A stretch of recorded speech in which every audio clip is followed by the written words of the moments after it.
Empezaremos los trabajos del segundo día. Estaría acompañándonos, bueno, hoy es el día del equipo colombiano. Les agradecemos mucho su presencia y bueno, también queremos agradecerle a Lucía y a Juan Carlos que nos acompañen. Como ustedes han oído, en diferentes etapas han sido muy mencionados el modelo de Colombia para protección a periodistas y defensores de derechos humanos. Y pues les presento a Lucía, que va a dar la primer parte de estos trabajos con el tema de análisis temprano de los factores generadores de riesgo. Lucía García Giraldo es experta en prevención, protección y garantía de derechos humanos, con énfasis en los derechos de poblaciones vulnerables y diseño de políticas públicas. Es profesional en finanzas y relaciones internacionales, cuenta con un posgrado en cooperación técnica internacional y proyectos para el desarrollo. Actualmente está en el segundo año del doctorado en Derecho, es auditora de responsabilidad social empresarial y en normas de trabajo digno y decente de la Organización Internacional del Trabajo. Cuenta con formación en Sistema Interamericano de Derechos Humanos, en temas de litigio y activismo, Derecho Internacional Humanitario, Impunidad y Justicia de la American University. Adicionalmente cuenta con experiencia coordinando diversos proyectos como el proyecto de fortalecimiento de las organizaciones de víctimas para la participación y la incidencia política. Ha sido directora del Programa de Derechos Humanos USAID en Colombia del 2001 al 2012 y directora del Programa de Fortalecimiento de la Administración de Justicia en Colombia de 1998 a 2001. Bienvenida, Lucía. Muchas gracias.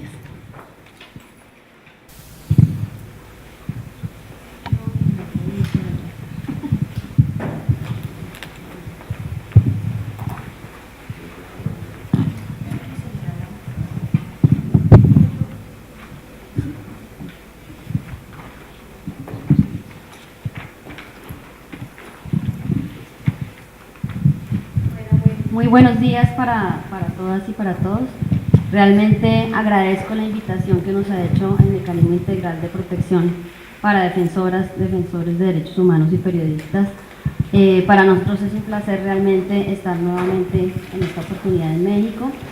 Hay algunas personas cuyas caras son conocidas, que estuvieron en el evento de San Luis de Potosí más o menos en el mes de julio, y que realmente nos agrada mucho saber que han podido avanzar en la implementación de los mecanismos locales de protección o al menos de unidades de acompañamiento a los mecanismos federales para apalancar, digamos, esta labor tan importante de protección de los defensores y defensoras de derechos humanos en el país.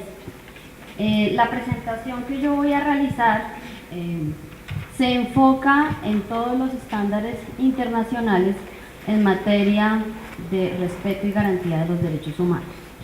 Esos estándares internacionales son los que nos dan la pauta para definir qué debemos hacer, qué deben realizar los estados en materia de respeto y garantía.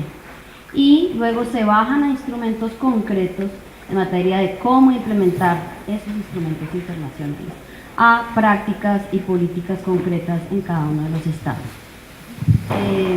Antes de iniciar, igual quiero agradecer a la doctora Claudia Cruz, que ha tenido pues la deferencia de invitarnos al evento. Si quieres, avancemos. La presentación se va a dividir en tres aspectos principales. El primero, como les comentaba, sobre las obligaciones del Estado mexicano en materia de respeto y garantía de los derechos humanos. Esta presentación va a hacer énfasis en las labores de prevención, mientras que la de Juan Carlos pues va a hacer un énfasis fuerte en el área de protección, con énfasis en la prevención de violaciones referidas a defensores de derechos humanos. Un segundo aspecto que vamos a mirar son el análisis sobre qué significa la prevención temprana, ¿sí? Que la prevención tiene diferentes momentos que esperamos que hoy queden más claros. Y tercero, voy a presentar algunas estrategias de prevención temprana de violaciones a los derechos humanos de defensores, específicamente en proyectos de gran envergadura que generan conflictividad social y que una vez esta conflictividad social se exacerba puede conducir a violaciones a los derechos de los defensores, ¿sí? Esta tercera parte pues se presenta con base en la experiencia obviamente de Colombia en la generación de un sistema de alertas tempranas y en la generación de espacio de diálogo intersectorial con áreas mineroenergéticas. Bueno, como les mencionaba, el Pacto Internacional de Derechos Civiles y Políticos, del cual hace parte el Estado mexicano, establece en su artículo 2: cada uno de los estados partes en el presente pacto se compromete a respetar y garantizar a todos los individuos que se encuentren en su territorio y estén sujetos a su jurisdicción los derechos reconocidos en el presente pacto, sin distinción alguna de raza, color, sexo, idioma, religión, opinión política u otra índole, origen nacional o social, posición económica, nacimiento o cualquier otra condición social. Si ustedes ven, pues me permití leer ese pedacito específico del pacto porque es el que en primera instancia nos determina cuáles son las obligaciones de los estados en materia de derechos humanos, dividiéndolos en dos aspectos: obligaciones de respeto y obligaciones de garantía. Esas obligaciones de garantía a su vez están conformadas por 3 líneas programáticas o 3 obligaciones adicionales, que son las obligaciones de prevención, las obligaciones de protección y las de garantía de no repetición. Un poco la doctora Claudia me ha pedido hacer énfasis en digamos, yo iba a iniciar con el tema de prevención temprana, pero echamos un poquito más atrás a mirar las obligaciones generales para darles un mayor contexto en cuanto a esas obligaciones del Estado. Si quieres, sigue. Estas obligaciones no solo se encuentran en el Pacto Internacional, sino en todas y cada uno de los instrumentos internacionales suscritos por el Estado mexicano, tales como la Carta de la Organización de Naciones Unidas, tenemos la Carta de la Organización de Estados Americanos, el Pacto Internacional de Derechos Civiles y Políticos, la Convención Americana sobre Derechos Humanos, que es el Pacto de San José de Costa Rica, el Pacto Internacional de Derechos Económicos, Culturales y Sociales, la Convención Internacional para la Eliminación de todas las formas de discriminación racial, la Convención contra la Tortura y otros tratos crueles e inhumanos, la Convención sobre los Derechos del Niño, la Convención sobre la Eliminación de todas las formas de discriminación contra la mujer, la Convención sobre la Protección de los Derechos de los Trabajadores Migratorios y sus familias, la Convención Interamericana para prevenir y sancionar la tortura, en materia también de desaparición forzada, la Convención Interamericana para prevenir la violencia contra la mujer, que es la Belén do Pará, la Convención Interamericana para eliminar todas las formas de discriminación, es decir, todos y cada uno de los instrumentos internacionales, si ustedes entran a analizarlos internamente, contienen aspectos específicos de respeto y garantía. Por decir algo, si estamos hablando de la prevención contra la tortura, podemos decir, el Estado firma el tratado, lo ratifica, pero tiene una obligación después de que lo ratifica de desplegarlo internamente, es decir, no solo el Estado garantiza el derecho con la incorporación de ese tratado dentro de la legislación interna, sino que tiene que hacer un despliegue de esa política a nivel de normas, reglamentos, leyes que eviten que el Estado cometa actos que vayan en contra del estándar internacional. Si estamos hablando de tortura, tendrá el Estado que tipificar el hecho de tortura como un hecho delictivo, ¿sí? Es decir, tendrá que modificar su código penal. Segundo, tendrá que desplegar a nivel de la formación de sus fuerzas militares y de policía los estándares para el uso adecuado del uso de la fuerza y las armas de fuego para evitar que sus activos, funcionarios activos, cometan actos de tortura. Tendrá que establecer regímenes de control al ingreso de los detenidos en un centro carcelario para evitar que hayan desapariciones forzadas y tortura. Es decir, con la sola ratificación de un instrumento internacional no estamos cumpliendo con la obligación. La ratificación es solo el primer puntico, ¿sí?, que tiene que tener el Estado para garantizar los derechos humanos. Implica un despliegue, como yo les digo, de políticas públicas integrales de formación, medidas e instrumentos necesarios para hacer efectiva la norma. Sí. Es así como, cuando entramos a desglosar estas obligaciones, la obligación de respeto son obligaciones de carácter de connotación negativa, es decir, son obligaciones que implican al Estado abstenerse de cometer, apoyar o tolerar actos que amenacen o violen los derechos humanos. ¿Sí? No hacer, no violar, no matar, no torturar, no detener arbitrariamente, no desaparecer. Todas las obligaciones de carácter negativo. Para cumplir con esas obligaciones, como les acabo de decir, implica que el Estado incorpore los derechos humanos en el marco normativo interno. Y tercero, desarrollar una cultura de derechos humanos en la sociedad en general y en los funcionarios, especialmente de aquellos que detentan el poder del Estado. Luego tenemos unas obligaciones de garantía, que son aquellas que nos permiten el disfrute de los derechos humanos a través, como les dije anteriormente, de acciones de prevención, protección y garantías de no repetición. Si quieres. Ahora, estas obligaciones de garantía pues también tienen su especificidad, ¿sí? Cuando estamos hablando de obligaciones de prevención, pues lo primero, como les dije anteriormente, es incorporar la perspectiva de derechos humanos en las normas y en las políticas públicas. Segundo, actuar para que los riesgos aparezcan. Si nosotros estamos viendo que a nivel nacional tenemos una comunidad indígena sobre la cual podría haber un proyecto minero energético de gran envergadura, debemos mirar, oiga, aquí hay un riesgo de vulnerar los derechos de esa comunidad indígena si no realizamos las labores de consulta previa, por decir algo, ¿sí? Cosa que vamos a ver un poco más adelante. Identificar las causas que generan las violaciones a los derechos humanos. Ayer hablábamos de varias causas, estábamos diciendo, una de las principales causas es el narcotráfico, decía el subsecretario.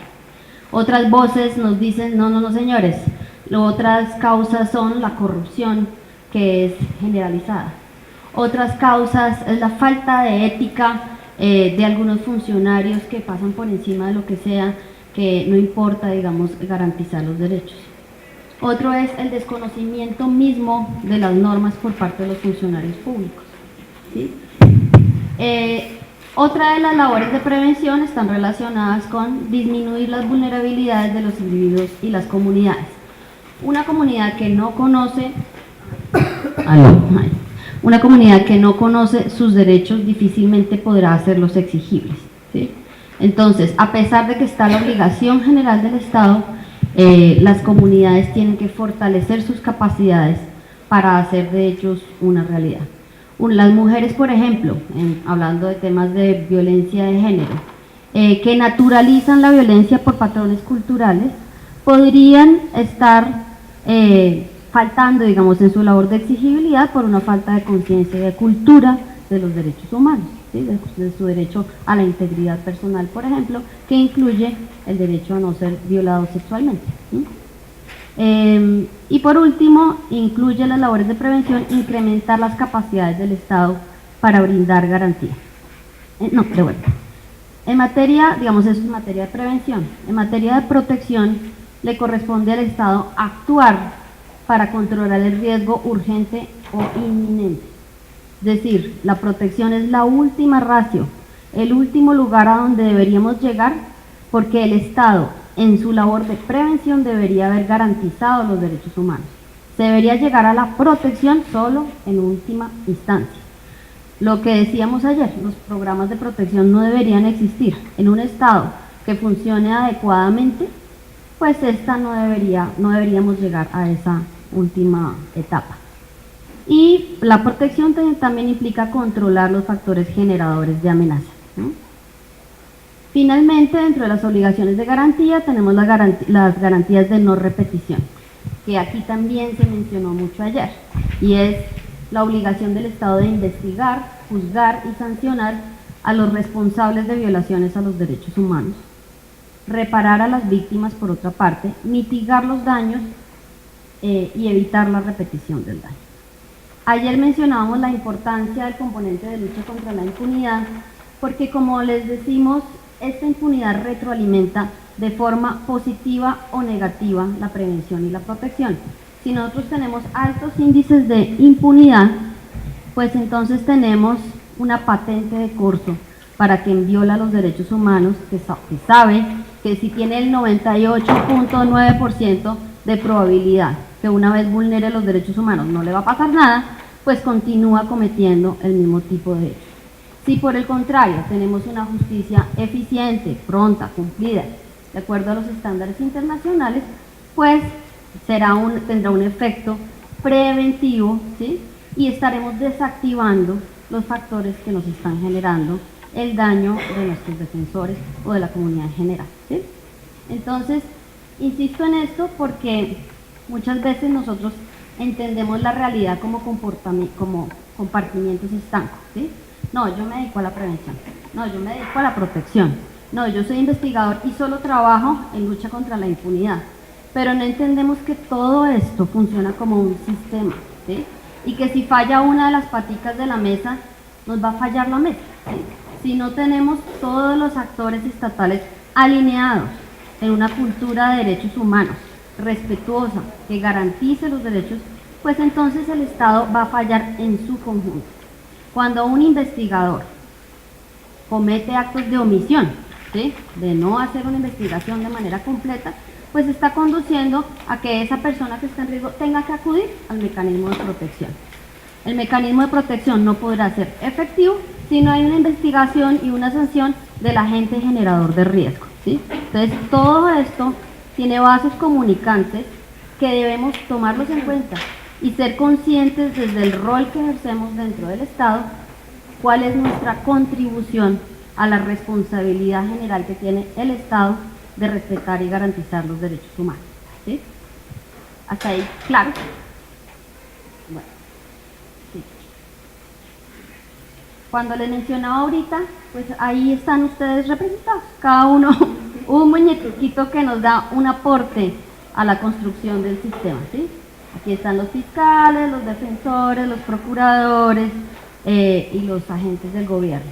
Todo esto rodeado por la sociedad civil, porque si no hay una sociedad civil que esté haciendo veeduría, control, seguimiento, exigibilidad, pues no va a pasar nada. Ese sistema no se va a cohesionar. Ahora, ¿a quién le corresponde hacer qué? Digamos, dijimos cuáles son las obligaciones de prevención, cuáles son las de protección y cuáles son las de garantía. En primera instancia, al organismo ejecutivo, a la rama ejecutiva, le corresponde diseñar las políticas públicas con enfoque de derechos humanos. ¿Qué significa una política con enfoque de derechos humanos? Primero, que cumpla con las características que nos dio la relatora Tomaszewski sobre disponibilidad, accesibilidad, asequibilidad, calidad, adaptabilidad de las políticas públicas. Para darles un ejemplo, yo tengo que desarrollar una política pública educativa. Si quiero incorporarle la perspectiva de derechos humanos y tengo niños ciegos dentro de mi población, el hecho de que yo disponga con escuelas especiales para niños ciegos hace que el sistema educativo se haya adaptado a las necesidades específicas de esa población. Segundo, que esté disponible, que la gente pueda acceder al servicio, que lo pueda pagar, es decir, que si es gratuito, que si se les paga el transporte a los niños, si se les paga el refrigerio. Todo eso son componentes que hacen que haya una real disponibilidad del servicio a la población con enfoque de derechos, ¿sí? Lo mismo podemos hablar del sistema de salud, por ejemplo, frente a la población LGBTI, ¿sí? El sistema se debe adaptar a las necesidades especiales de la población LGBTI para el tratamiento en salud de esta población. Y debe ser disponible, accesible, asequible y de buena calidad, ¿sí? A eso nos referimos con esa primera obligación. La segunda son desarrollar políticas de prevención y protección en todos los niveles de la administración, que sobre eso vamos a profundizar más adelante, e implementar las medidas de reparación administrativa, especialmente cuando se trata de víctimas. No, todavía no. Luego tenemos las obligaciones de la rama legislativa. Por un lado dijimos que hay que incorporar en el marco jurídico interno los derechos humanos y tipificar los hechos violatorios a los derechos humanos, pero además la rama legislativa, como ustedes saben, hace control político a las autoridades cuando se presentan fenómenos en la sociedad que el Congreso quiere llamar la atención y hacer control, decir, señores, ¿qué está pasando? ¿Por qué están implementando mal esta política? ¿Qué están haciendo? Y poder hacer también ajustes a las políticas vigentes. Hay una función que normalmente se le atribuye a la rama judicial, que es el control de convencionalidad, es decir, asegurarse que las normas que se van a aplicar dentro del Estado cumplan con los estándares internacionales. Esa función está repartida, diría yo, en todas las ramas del poder público, en el sentido de que tanto la ejecutiva debe asegurarse que sus políticas públicas no violen los derechos humanos y la rama legislativa debe asegurarse que las nuevas normas que vaya a emitir pasen por un filtro de constitucionalidad que debe hacer la rama judicial. La rama también tiene, como dije anteriormente, la obligación de investigar y sancionar las violaciones a los derechos humanos. Y finalmente tenemos a los órganos de control, que tienen como labor, pues como es la Comisión en este caso, en México, de impulsar y promover los derechos humanos por una parte. Segundo, de advertir riesgos. Normalmente los órganos de control, como los ombudsman, hacen monitoreo, reciben quejas, denuncias, ponen la magistratura moral a la orden del día para hacer pronunciamientos públicos cuando hay situaciones violatorias a los derechos humanos, monitorean y también sancionan disciplinariamente a los funcionarios en algunos países. En el caso colombiano, la Procuraduría tiene esa función. Acá en México no sé realmente quién realiza la labor de control disciplinario de los funcionarios públicos. En algunos países son los organismos de control. Es así como pues vamos a profundizar entonces ya sobre la labor específica de prevención. Cuando leemos la sentencia de la CIDH, el caso Velázquez Rodríguez versus Honduras, nos dice el deber de prevención abarca todas aquellas medidas de carácter jurídico, político, administrativo y cultural que promuevan la salvaguarda de los derechos humanos. Esa es una matriz que dentro del sistema interamericano podemos decir que es una matriz madre, porque es una matriz que es una sentencia que se ha ido repitiendo en diversos fallos del sistema interamericano, tales como las decisiones de la masacre de Mapiripán contra Colombia, la comunidad indígena Sahuaya Maxa contra Paraguay, el campo algodonero contra México, la masacre de Santo Domingo, entre otras sentencias.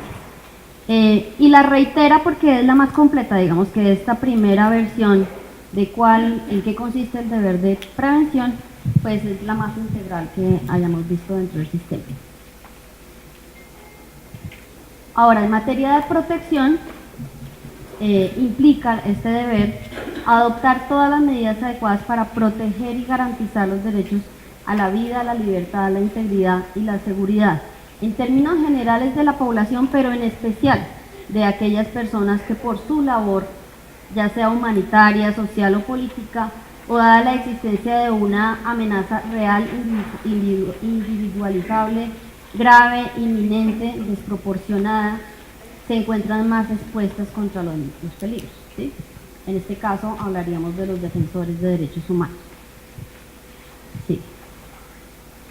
De acuerdo a las diversas también sentencias y a los estándares de la defensa de los derechos humanos, encontramos que entre los sujetos de especial protección están los líderes de organizaciones sociales y no gubernamentales, los líderes sindicales, los activistas políticos y movimientos de oposición, que deben tener la garantía para ejercer su labor política, líderes cívicos, los periodistas, los ambientalistas, autoridades étnicas, es decir, líderes de comunidades indígenas y afros, y también se consideran sujetos de especial de protección los operadores de justicia, las víctimas de violaciones a los derechos humanos, incluyendo aquellas que tienen medidas cautelares y provisionales de la Comisión y de la Corte Interamericana, ¿sí?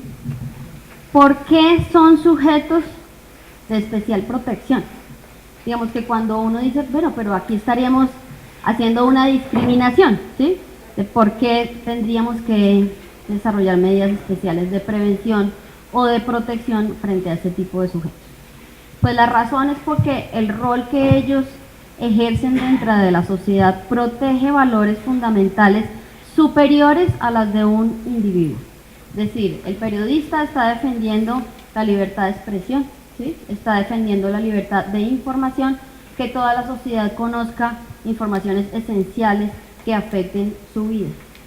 Un defensor de derechos humanos está defendiendo patrimonios universales, no está defendiendo su derecho, está defendiendo el patrimonio de todas y cada una de las personas que hacen parte de una comunidad, ¿sí? Pero uno oye expresiones demasiado violentas contra los defensores. Cuando uno entra a hablar, hay algunas veces con las fuerzas de seguridad, hay veces con algunos investigadores, no, es que esa gente obstaculiza las vías, es que esa gente algo será lo que hizo para ganarse esta violación, esa población, líderes de LGBTI, es que son unos promiscuos. Es decir, encontramos una serie de estigmatizaciones por parte de los funcionarios públicos que hacen que su rol de protección y de garantía no sea imparcial, ¿sí? Por eso digamos que debemos ser conscientes de cuál es el rol que ejercen los defensores de derechos humanos en una sociedad democrática para encontrarles su valor, ¿sí? En Colombia, por ejemplo, se dice es que los líderes de ONG son aliados del terrorismo, ¿sí? Al tú decir eso, estás poniendo a ese líder de la sociedad civil en un riesgo extremo, porque le das patente de corso a quienes creen eso para violentar el derecho de ese defensor, ¿sí? Entonces, ojo, funcionarios públicos, que gran parte de los que estamos acá son funcionarios públicos. Digamos que una obligación reforzada de ustedes como, digamos, garantes de los derechos humanos es elevar el nivel que tiene en la sociedad el rol que ejercen los defensores de derechos humanos. No estigmatizarlos, considerarlos, tratarlos con todo el cuidado del mundo, con todo el interés por saber qué es lo que ellos están trabajando, cuál es el caso que están manejando, cuál es la lucha que tienen, ¿sí? Si es una lucha por el agua, es legítimo luchar por el agua. Si es una lucha por la tierra, es legítimo luchar por la tierra. Y no decir, ay, pero es que esta gente, ¿cómo hace manifestaciones? ¿Cómo hace bloqueos? ¿Cómo friega? Es que nos tienen hasta acá, ¿sí? Cuando nosotros gozamos de un horario de 8 horas al día de trabajo, es porque esa gente se paró en la calle a pelear por el horario de las 8 horas.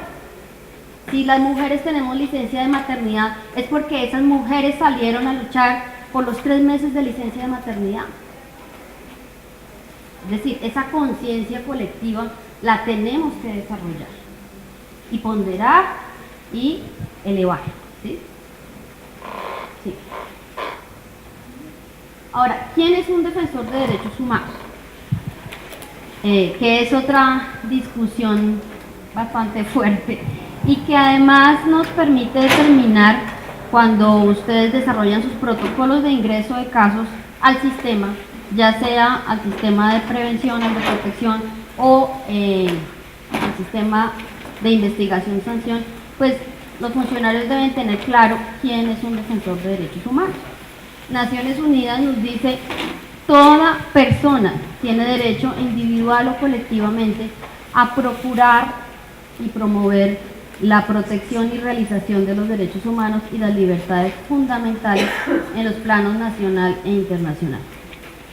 Ese defensor debe ser reconocido por la actividad que realiza y no por su pertenencia a una organización. Es decir, cuando una persona ingresa al mecanismo, no deben decirle: oiga, présteme la certificación, la representación legal de su organización para saber si usted es defensor o no, sino que ustedes deben indagar es cuál es la labor que usted ejerce individualmente o colectivamente en defensa de los derechos humanos.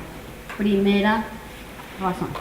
Segundo, un defensor puede promover cualquier derecho, no solo los derechos civiles y políticos, ¿sí? Estamos hablando de derechos económicos, sociales y culturales también, ¿sí?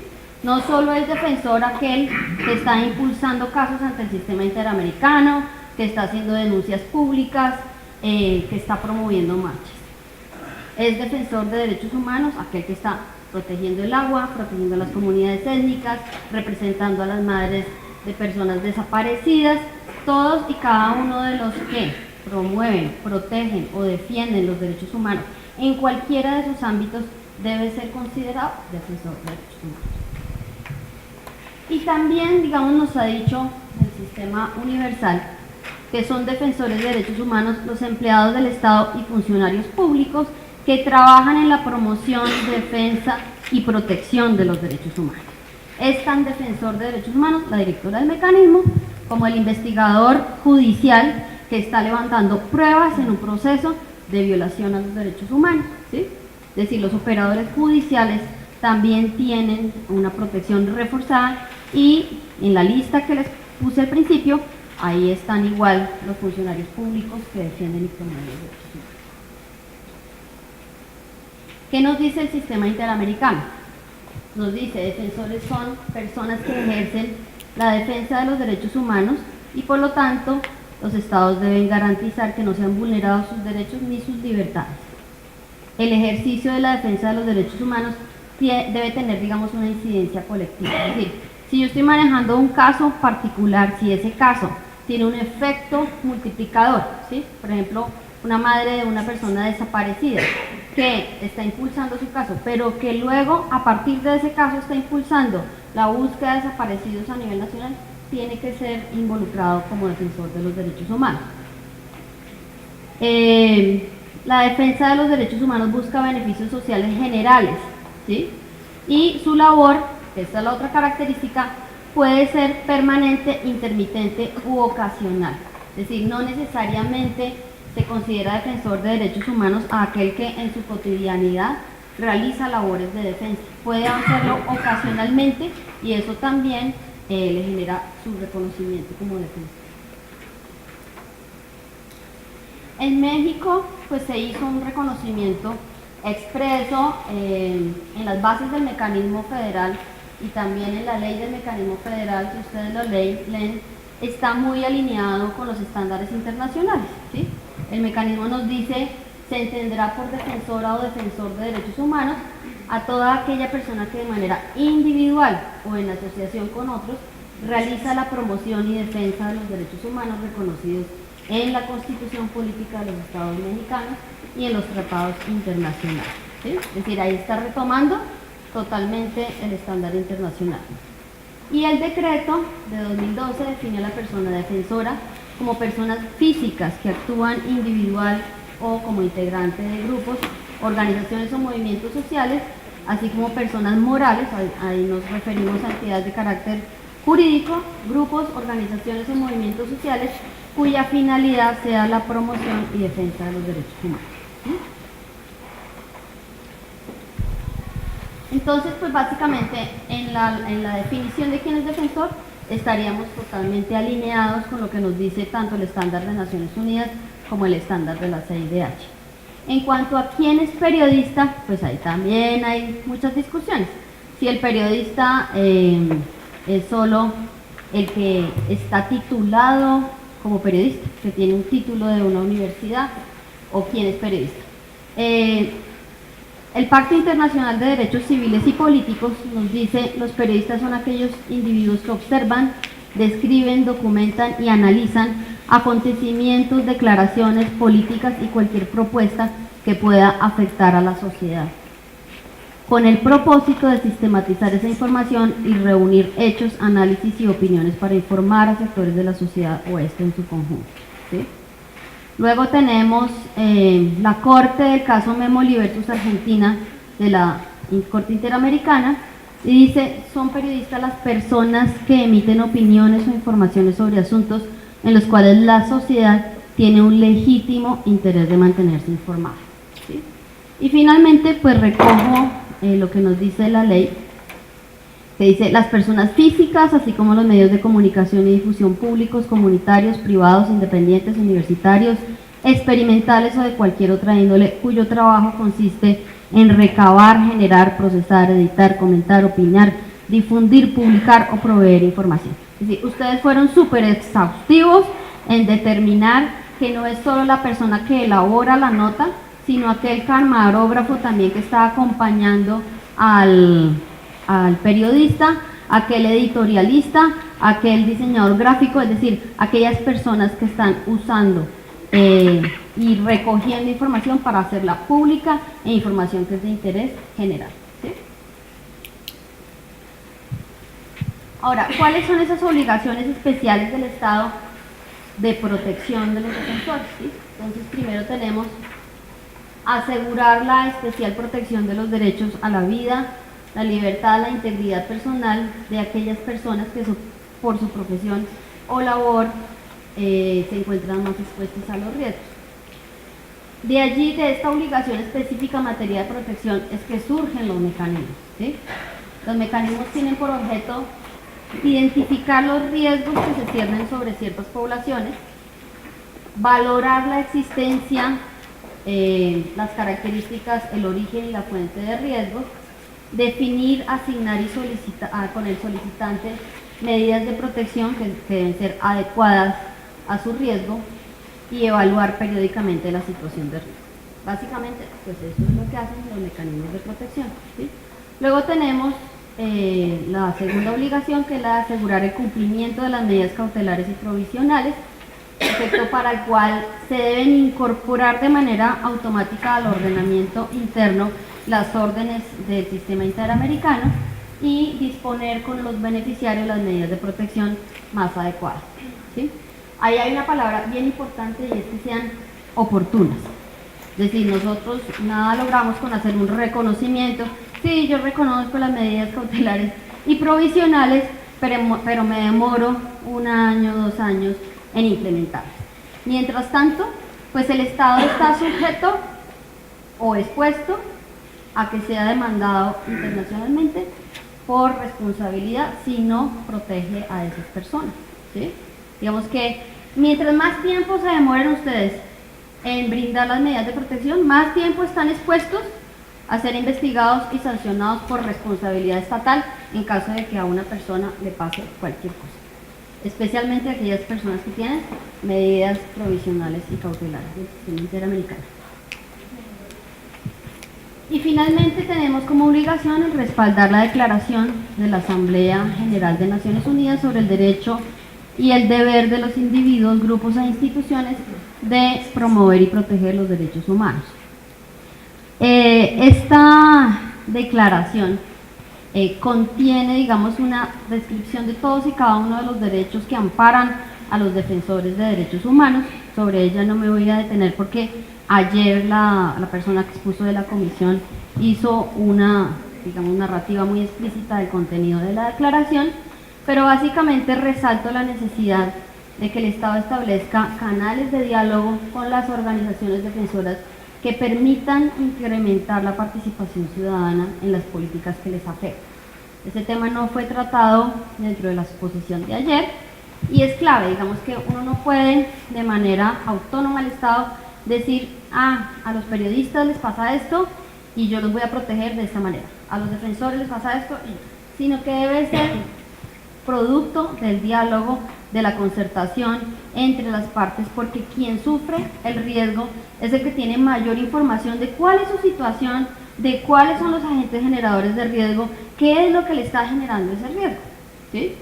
Si yo de manera autónoma dictamino, pues estoy perdiendo gran parte de la información que podría obtener con el trabajo conjunto con los beneficiarios. ¿Sí? Y segundo, pues que una característica de las políticas de derechos humanos, y yo creo que una de las más importantes, es que todas las políticas deben tener como características ser construidas participativamente con la sociedad civil. ¿Sí? Entonces, pues también es otra recomendación que se le hace al Estado, y es que cualquier avance en las políticas públicas que tengan que ver precisamente con la prevención y protección sean concertadas con la sociedad civil.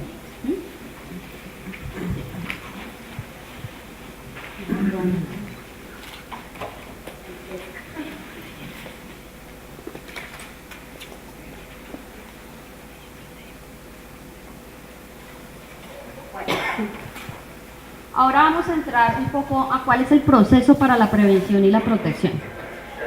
Lo primero que debemos hacer es identificar y advertir oportunamente los riesgos potenciales o actuales y combatir sus causas.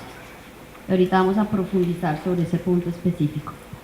Debemos contrarrestar los factores amenazantes, disminuir los factores de vulnerabilidad, elevar las capacidades institucionales y sociales y finalmente adoptar las medidas para mitigar los riesgos, las medidas de protección. Si quieres, sí. Entonces, cuando estamos hablando de prevención, uno diría, hay tres momentos de la prevención. Una prevención urgente, que es la que estamos acostumbrados a manejar en todos lados, que es el equivalente a la protección.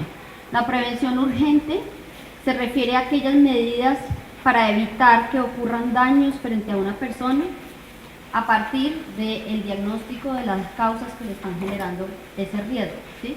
Entonces, la protección se puede considerar o es equivalente a la prevención urgente, ¿sí?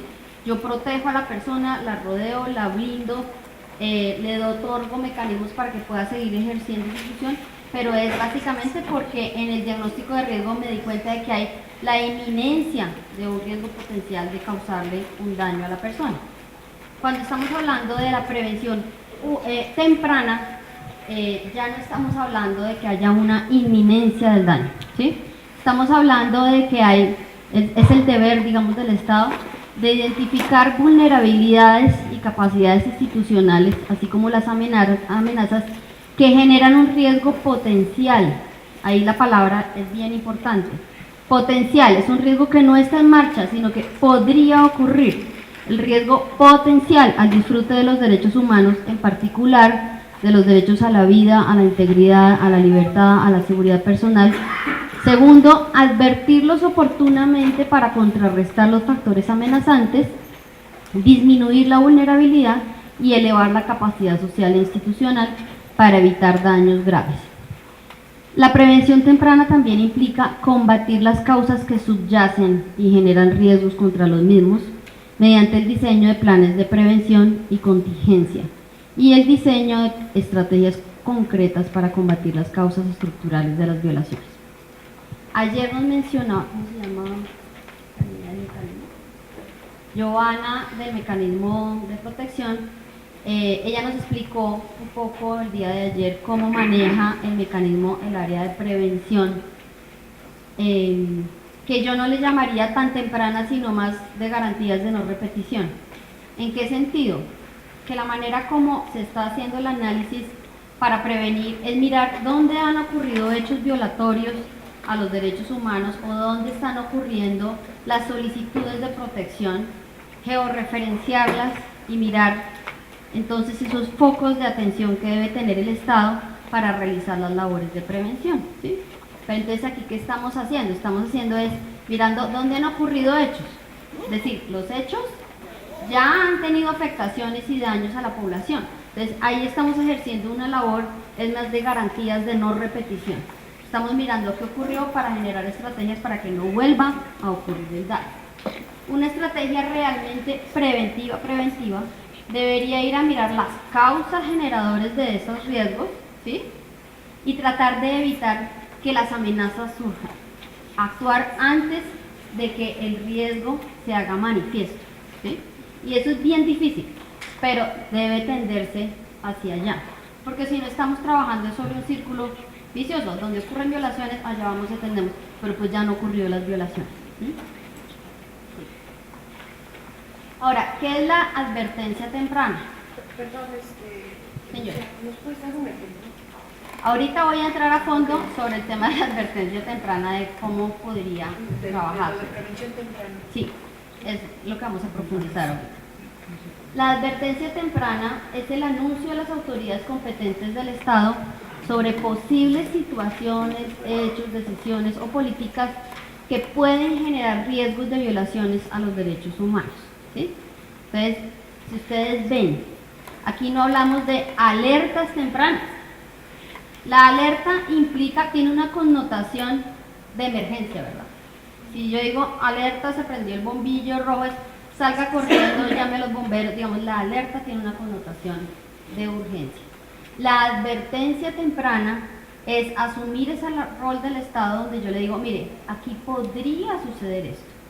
Si usted implementa una ley que restringe las libertades sindicales, que restringe la libertad de movilización pacífica, de manifestación pública, usted podría estar incurriendo en una violación al derecho de libertad de expresión, de asociación, y eso le podría generar al Estado demandas por violaciones a los derechos humanos. No ha ocurrido la violación, no ha habido una amenaza de la violación, pero si yo como funcionario público advierto que hay alguna norma que podría estar generando riesgos, debo advertirlo, ¿sí? O en situaciones específicas, un poco lo que tú preguntas, ¿sí? Y lo vamos a ver en los casos. Si yo sé que estoy haciendo una fase de exploración minera en una zona de reserva forestal, yo tengo la obligación de advertir, mire señores, ustedes están haciendo una fase de exploración en una zona donde podría haber un riesgo de violación a los derechos porque es una zona de reserva, ¿sí? Es decir, es poderse anticipar antes de que se manifiesten las amenazas o los riesgos concretos. Ah, perdón, de vuelvo. Ahí está subrayado, ¿sí? Evitando que los riesgos emerjan, ¿sí? Todavía no han vulnerado a nadie, no han amenazado a nadie, pero yo tengo la facultad, a la luz del entendimiento de cuáles son las posibles violaciones a los derechos humanos, de advertirles.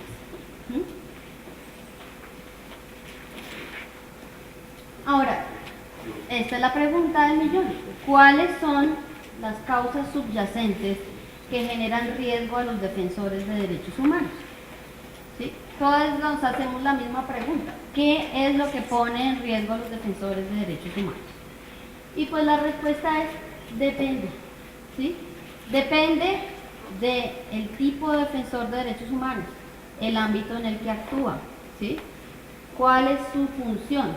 Entonces, para eso hay que formular hipótesis de riesgo que nos permitan definir planes de prevención para cada grupo en particular, tomando como fundamento, obviamente, el análisis de datos históricos y de contexto. Es decir, yo puedo decir, las causas por las que violan los derechos de tal grupo poblacional son estas porque analizo los cientos de casos que han ocurrido, miro patrones de comportamiento, y digo, para evitar que eso vuelva a suceder, tengo que analizar qué pasó ahí, qué es lo que le está generando ese riesgo específico a cada grupo en particular. Es diferente el riesgo que tiene un ambientalista del riesgo que tiene un periodista. Es diferente el riesgo que tiene un operador judicial del riesgo que tiene el periodista. ¿Sí? Cada uno enfrenta situaciones totalmente diferentes. ¿Sí? Para esta exposición, si quieres, sigue. Pues el análisis de caso que estoy haciendo es el de líderes ambientalistas, líderes sociales y autoridades étnicas, que comparten, digamos, en algunos momentos riesgos comunes, ¿sí? Generados principalmente por su oposición a proyectos de desarrollo que implican un uso intensivo de la tierra y de los recursos naturales en sectores tales como el sector minero, el sector de petróleo, carbón, gas, coltán, que están todo un mineral nuevo, el sector energético, es decir, todo el tema de hidroeléctricas, el sector agroindustrial, palmero, caña para la producción de biocombustibles, el sector forestal, la explotación maderera intensiva, la infraestructura en puertos, vías y finalmente el sector turístico. No es que, digamos que los defensores de derechos humanos se opongan per se a este tipo de proyectos, ni es que per se los proyectos de gran envergadura conduzcan a violaciones a los derechos humanos, ¿sí? Sin embargo, como les digo, a la luz del contexto histórico, de los casos que hemos mirado en el pasado, podemos observar que ese incremento, digamos, de la presencia de proyectos de gran envergadura han conducido en algunos casos a violaciones a los derechos humanos, ¿sí? ¿Cuál es la relación causal que hay entre este tipo de proyectos y las violaciones. Primero estamos hablando de un factor que es derivado de la demanda internacional. Un poco ayer hablábamos que hay decisiones que se toman en la presidencia, en las gobernaciones, bueno, en diferentes instancias de los poderes públicos, especialmente del Ejecutivo. Y yo quiero decirles que las instancias de poder a nivel interno están definidas por las instancias de poder internacional. Es decir, la Comisión de Valores de Nueva York determina gran parte del destino de la explotación mineral del planeta. Las decisiones que toma el gobierno de China respecto a su crecimiento industrial afectan a todos y cada uno de nosotros. Y nosotros pues estamos aquí en medio de una tensión muy fuerte entre una demanda y una oferta. La demanda está dado primero por un incremento del 3% anual sostenido a nivel mundial de metales y minerales como el cobre, el zinc, el oro, el coltan, el carbón, por parte de Estados Unidos y China, ¿sí? Entonces eso genera una presión muy fuerte para hacer proyectos de inversiones minero-energéticas. Segundo, en la década de los 90 hubo una reducción de la rentabilidad financiera también a nivel mundial debido a la baja del mercado de capitales, que trasladó la inversión a el sector minero-energético, ¿sí? Era una inversión segura tener la inversión en este sector. Tenemos también, con el paso de los años y con el tema ecológico, una reducción de la producción energética y el reemplazo por nuevas formas de energía, entre comillas, limpias, como son los biocombustibles. Entonces, empieza la producción masiva de palma, de caña de azúcar para la producción de etanol, ¿sí? Y finalmente, el desarrollo de una industria turística muy fuerte. Cada año desde el 2009 ha habido un 4% de incremento anual en la demanda de servicios turísticos a nivel mundial, con énfasis en los países del Caribe, América Latina, que tienen un promedio más alto que el resto de países del mundo, ¿sí? Contrapuesto con esto, tenemos unos estados con niveles de desarrollo medio, ¿sí?, o bajo, que ven en sus recursos naturales, en la explotación de esos recursos naturales, una gran fuente de inversión para financiar sus proyectos de desarrollo. Entonces dicen, bueno, yo a partir de las rentas petroleras voy a financiar todo mi plan interno de políticas públicas, ¿sí? Entonces, nosotros tenemos como sociedad civil una presión de una demanda internacional muy fuerte y una presión de un Estado que tiene una intención también muy fuerte de hacer venta de sus recursos naturales para financiar sus políticas públicas, ¿sí? En medio de ellos, ¿quiénes están? Pues vemos un incremento entonces de consumo de minerales, de energía, demanda de algunas industrias que desata una ola de conflictos sociales y ambientales, especialmente en el sur global, en las que las comunidades sufren daños ambientales y por lo tanto daños en su calidad de vida, que deben ser prevenidos, mitigados, evitados o finalmente compensados, ¿sí? Toca abrir el otro. Hay una organización que se llama Justicia Global Ambiental, no sé si hayan tenido oportunidad de abrir su página web. Si quieres, céntrate al mapa que está abierto al lado. Está como en otra ventana.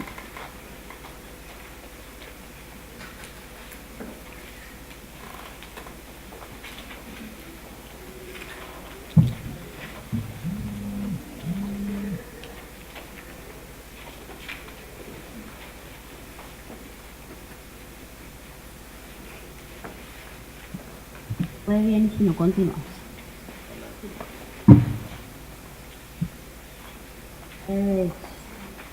Bueno, el Atlas de Justicia Ambiental, ustedes pueden entrar a la página web, ahí está. Y esa página web nos muestra, es más, pongamos la imagen de la página específica que corresponde al mapa de México. Sin embargo, ustedes ahí van a encontrar el mapa mundial donde se ve la franja de la conflictividad social asociada a proyectos ambientales, donde corresponde a toda la franja sur, digamos, del planeta, ¿sí?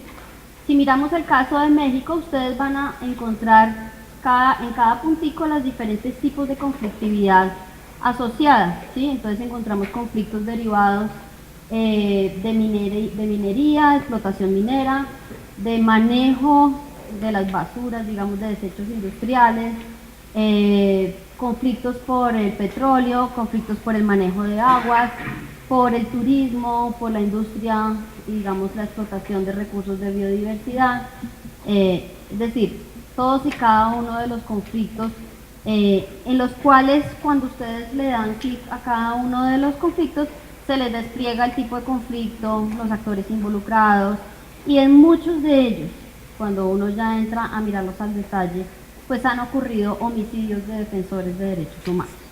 Si ustedes miran gran parte de los casos en Chihuahua, en Sonora, de líderes que se han opuesto a la explotación del cobre o a la minería del oro o al dominio, digamos, territorial en zonas ambientalmente protegidas, si ustedes miran, tiene un proceso de escalonamiento del conflicto que inicia con que las poblaciones realizan denuncias públicas, hacen llamados de atención, luego hacen marchas, hacen demandas contra el Estado y sus líderes son estigmatizados, son detenidos arbitrariamente y muchos de ellos han sido también sujeto de homicidio, ¿sí?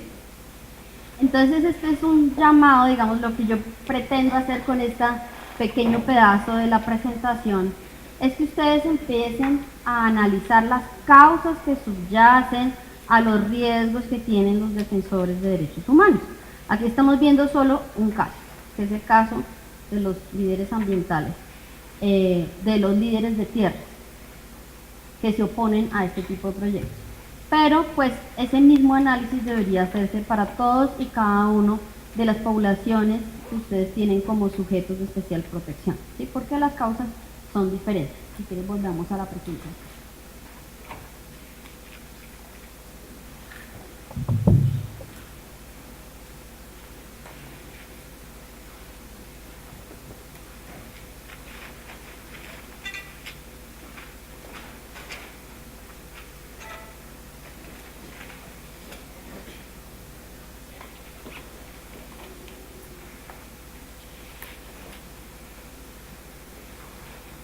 Voy a bajarle hasta donde están los mapas.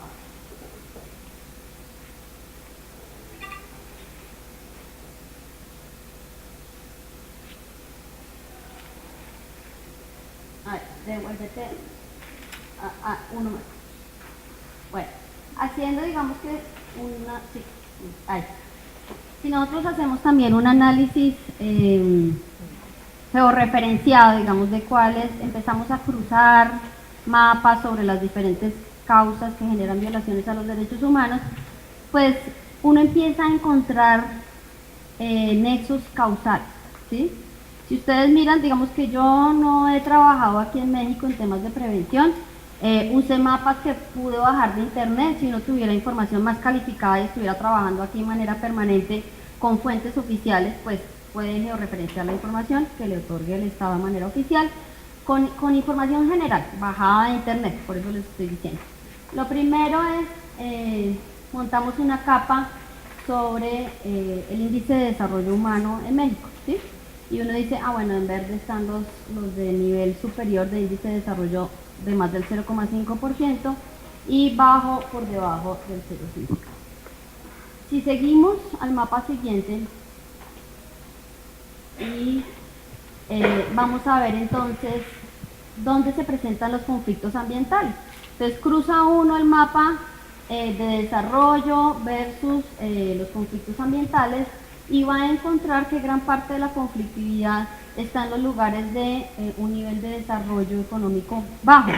Y si seguimos con otro cruce y hacemos ese cruce con los carteles de la droga, pues encontramos otras razones adicionales que dicen, ah bueno, los actores ilegales pueden estar al servicio de algunas de ese tipo de conflictividad, prestando sus servicios de seguridad, de secuestro, de homicidios, de algunos líderes que están relacionados con las causas, ¿sí? Sí. Ah, no, perdón. Entonces, un poco lo que también con estos mapas, digamos que no son exhaustivos, pero lo que quiero hacerles es el llamado a que la georreferenciación de la información que un poco nos hablaba Giovanna ayer también es muy importante porque visualmente nos permite empezar a hacer cruces de información, a encontrar causas. Si te devuelves al anterior, ustedes van a ver en verde las áreas nacionales protegidas. Y si miramos los rojos, vamos a ver muchos conflictos ambientales y sociales asociados a los lugares especialmente protegidos natural y ambientalmente. Entonces, un poco lo que yo le decía a la directora ahorita, si nosotros vemos, digamos, deberíamos tener una serie de relaciones con todas las autoridades mineroenergéticas del país, con las autoridades ambientales, que nos permita vislumbrar riesgos potenciales para algunos tipos de población. Pero eso solo no lo podemos hacer si nosotros, a la luz de los casos, analizamos la historia de cada caso, cuáles son esas causas subyacentes y empezamos a generar un relacionamiento diferente con las entidades del Estado, ¿sí? Propositivo, previo, ¿sí? Que realmente sea temprano, ¿sí? Si nosotros sabemos que va a llegar una compañía inversionista a tal zona, oiga señores, sentémonos, miremos cuáles son los riesgos potenciales de esa inversión, dónde están ubicados, si hay comunidades indígenas presentes o no, si hay zonas de reserva forestal o no, ¿sí? Para empezar a hacer labores de prevención temprana. ¿Sí? Ahora sí. Cuando nosotros empezamos a analizar entonces el tipo de conflictos, podemos empezar a generar como hipótesis qué es lo que está poniendo en riesgo a nuestros defensores. Entonces uno puede decir, un primer riesgo son procesos territoriales y socioeconómicos que afectan territorios colectivos indígenas. Entonces uno dice, ¿ahí qué pasa? Se está haciendo uso de bandas criminales, grupos armados para amenazar o desplazar poblaciones con el fin de desarrollar proyectos de uso extensivo de tierras y territorios, ¿sí? Se está haciendo una violación a la consulta previa, libre e informada que establece el mandato de la OIT frente a comunidades indígenas, ¿sí? Cuando eso sucede, ¿qué va a pasar? Entonces va a pasar que las comunidades indígenas y sus representantes que se opongan a ese tipo de proyectos, pues van a resultar amenazados, ¿sí? Y luego, algunos van a ser objeto de homicidio. Una segunda hipótesis, proyectos económicos con graves afectaciones ambientales, es decir, convertimientos, uso excesivo de fuentes de agua, emisiones de gases. Eso nos conduce, digamos, necesariamente en proyectos de la minería del oro, el petróleo, el carbón, el coltan, y grandes proyectos de infraestructura que desvían ríos y fuentes de agua de manera masiva, afectando poblaciones en las zonas más bajas, ¿sí? Si nosotros sabemos que se va a construir una hidroeléctrica, señores, sentémonos a pensar cuáles son las afectaciones específicas que va a tener esto a estas poblaciones que se están viendo directamente afectadas. Otro tema que está afectando aquí en México y que pues he tenido oportunidad de leer es el tema de la sobreposición territorial y también a nivel nacional de modelos de desarrollo económico. Es decir, un modelo de desarrollo campesino que es campesino e indígena, que es autosostenible, que defiende la soberanía alimentaria versus modelos de producción agroindustrial extensiva. Entonces estamos viendo las manifestaciones contra las semillas genéticamente modificadas, estamos viendo que el decomiso de semillas a las poblaciones campesinas, porque al no estar modificadas podrían generar algún tipo de enfermedades a los cultivos, eliminando la diversidad alimentaria del país, ¿sí? Esa es otra causa de conflictividad que no está siendo debidamente tratada. Y finalmente, pues, empresas que no tienen, digamos, modelos de relacionamiento social empresarial, manejo de esquemas de seguridad que vulneran los derechos humanos de las comunidades. Cuando ustedes entran al Atlas de Justicia Ambiental, van a encontrar muchas empresas que hacen uso de sus esquemas de seguridad privados para expropiar a la gente, para amenazarla, para sacarla de los territorios, digamos, casi similando un modelo paramilitar con la connivencia muchas veces de agentes del Estado, ¿sí? Esos modelos, digamos, esa falta de control y de regulación sobre las operaciones de compañías multinacionales de gran envergadura que hacen uso de esos mecanismos para hacer expoliación de las tierras, pues también es un tema que se debe observar. Ahora más adelante lo vamos a tocar. Entonces, cuando entramos a hacer un análisis de riesgo temprano, pues yo elaboré una propuesta que parte de la base, obviamente, pues de ese análisis de cuáles son esas causas, ¿sí? Lo primero es indagar si el Estado cuenta con normas adecuadas que regulen el desarrollo de proyectos e inversiones de gran envergadura en el sector que se trata, cualquiera que él sea, ¿sí? Estamos diciendo, tenemos debida regulación ambiental, debidas permisos y licencias para hacer este tipo de inversiones. ¿Cuánto le estamos exigiendo a las empresas de porcentaje de inversión en las áreas donde va a hacer inversión? ¿Le estamos exigiendo a las empresas que contraten personal local o no para el desarrollo de sus proyectos intensivos? Porque gran parte de las demandas comunitarias frente a estos proyectos es principalmente porque no se contrata la mano de obra local, ¿sí? Porque se está trayendo gente foránea a explotar los recursos, a sacar la tierra, pero finalmente a la comunidad que está ahí localmente no se le genera ningún tipo de beneficios, antes se le generan costos adicionales. Normalmente las compañías mineras traen consigo una inflación de los costos a nivel territorial que afectan a toda la población que está ahí presente, ¿sí? Entonces la primera pregunta es si tenemos desarrollos normativos adecuados cada que se va a hacer un proceso de inversión. Si es un bajo o un medio o un alto desarrollo normativo. Segundo, ¿hay capacidad? Yo puedo tener la norma, pero la segunda pregunta es, ¿tenemos capacidad para exigir la implementación de la norma? ¿Cuenta el Estado con entidades, presencia territorial y personal capacitado para hacer exigibles las normas en el sector que se trate? Entonces, volviendo al sector minero energético, ¿sí? Contamos con el personal necesario para hacer los estudios de impacto ambiental, de impacto operativo, ¿sí? Les estamos imponiendo a ellos que efectivamente cumplan con las normas que les hemos impuesto, porque la norma puede tener el estándar más alto, pero si no somos capaces de hacerlo exigible, pues hay una brecha muy grande en la aplicación práctica de las normas, ¿sí? Lo otro que tenemos es normas nacionales muy sofisticadas, pero autoridades locales sin ninguna capacitación y sin ninguna capacidad realmente para hacer exigibles las normas. Y el tercer punto, y es el más grave, es si ha habido en el sector fenómenos previos de corrupción y cooptación en el sector o territorio que se trate. Porque yo puedo tener la norma, tener el personal, las instituciones capacitadas, pero señor, venga para acá, yo le autorizo esa licencia de manera automática sin cumplir con ningún requisito, ¿sí? Entonces yo puedo tener alineada la parte normativa, pero la corrupción me crea una distorsión total de la capacidad de garantía del Estado. Por eso cuando hablamos de la conflictividad asociada a este tipo de proyectos, vemos que se da normalmente en países de desarrollo medio y bajo. Si ustedes miran la conflictividad en Europa, en Estados Unidos, en Canadá, asociada a este tipo de proyectos, ustedes miran las bolitas a nivel mundial y es muy pequeño. ¿Por qué? Porque allá hay capacidad de exigibilidad de la norma. La justicia opera. Quien incumple la norma, la paga. Acá no, aquí hay patente de corso un poco para incumplir la norma, ya sea por incapacidad institucional o por corrupción. ¿Sí? Sí. Lo otro que debemos mirar, entonces, el otro actor, son las empresas.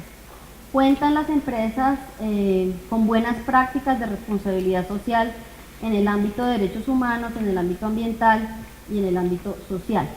Entonces uno puede decir, no, hay un bajo nivel de aplicación o un alto nivel de aplicación. Ahorita lo vamos a profundizar un poco más, pero digamos, a mí me sorprendió bastante al mirar los conflictos, que gran parte de las empresas que están generando conflictos acá en el sector minero energético son de Canadá. Y en Canadá cumplen con todos los estándares, todos, pero vienen acá y no los cumplen. Entonces la pregunta es, ¿qué falla? ¿Sí?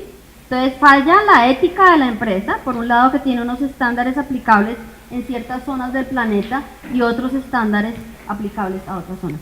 El presidente Trudeau, ¿no? Sacó hace más o menos 2 meses una advertencia y le dijo a las empresas: nosotros los canadienses tenemos que hacer valer nuestra responsabilidad social empresarial a nivel mundial, no solo en Canadá. No sé si ustedes vieron esa noticia localmente, ¿sí? ¿Qué significa eso? Ustedes, señores, si incumplen las normas de responsabilidad social empresarial, no aquí en Canadá, allá en México, allá en Colombia, allá van a ser responsables penalmente en Canadá, ¿sí? ¿Por qué? Porque tenían patente de corso para operar como fuera en cualquier lugar. Entonces, por eso es tan importante empezar a mirar cómo operan las empresas. Un poco el profesor nos decía ayer, las organizaciones tienen una obligación de hacer investigaciones autónomas, de hacer, digamos que, denuncia pública de qué es lo que está pasando en ciertos sectores. Ese rol es bien importante frente a este tema. En Colombia, por ejemplo, teníamos una compañía, ¿cómo se llama? La de producción de palma de aceite, Davon. Una compañía que se llama Davon, que hizo expropiación ilegal de tierras, ¿sí? en la zona media, con grandes proyectos extensivos de palma africana para la producción de biocombustible. Y también producían grasas para el sector cosmético.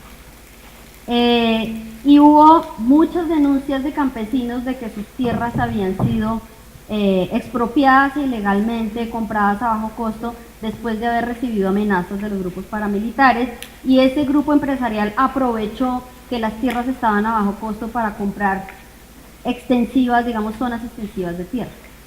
El comprador internacional de esas grasas para el sector cosmético, que era Body Shop, las organizaciones de la sociedad civil le hicieron saber a Body Shop: señores, su proveedor local le está proveyendo un producto que es producto de la expropiación ilegal de tierras a los campesinos colombianos.